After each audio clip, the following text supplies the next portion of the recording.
అన్నాడు. మరి దేవుడు అంటున్నాడు అక్కడ యెహోవా వాక్కు, మరి మీరు మరి నన్ను యెహోవాను వెతుకుటయందు నా ధర్మశాస్త్ర గ్రంథమును పరిశీలించుటయందు మీరు అతిశయించు వారిగా ఉండాలని దేవుడు ఇష్టపడుతున్నాడు. దాన్ని బట్టి నేను సంతోషిస్తాను అంటున్నాడు ప్రియమైన వారులారా.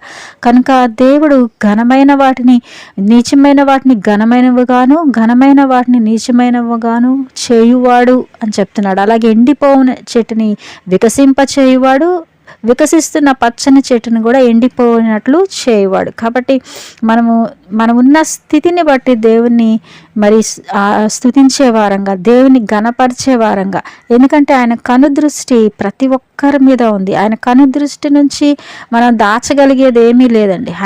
దేవుని కనుదృష్టి నుంచి మన మాటల్ని దాచలేం, మన హృదయాన్ని దాచలేం, మన ఆలోచనలు దాచలేం, మనం చేసే క్రియలను దాచలేము. కనుక ఆయన దృష్టిలో సమస్తములు తేటగా కనిపిస్తున్నాయి. కాబట్టి ఆయన దృష్టిలో మనము దీనులుగా ఉండి మరి ఆ ఆత్మ సంబంధమైన ఉన్నత స్థితిని బట్టి మరి అతిశయించే వారంగా ఉండాలని దేవుడు ఇష్టపడుతున్నాడు. కాబట్టి ప్రియమైన వారులారా, మరి సమస్తమును ఆయన చేతిలో పెట్టి ఆయన ఇష్టానుసారంగా జీవించినప్పుడు మరి మన నోటి మాటలు, మన హృదయ ధ్యానములు సమస్తమును ఆయనకు అంగీకార యోగ్యంగా మరి ఉన్నప్పుడు, జీవించినప్పుడు దేవుడు మరి ఎండిపోయిన స్థితిలో ఉన్నప్పటికీ నేను వికసింప చేసే చెట్లుగా మార్చే దేవుడు.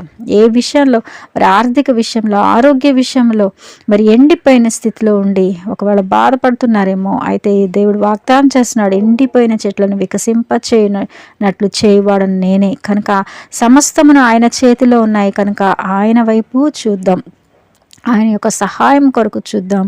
ఆయన దృష్టిలో మనల్ని మనం తగ్గించుకుంటూ దీన మనసులుగా దేవుని బలిష్టమైన చేతుల క్రింద దీన మనసు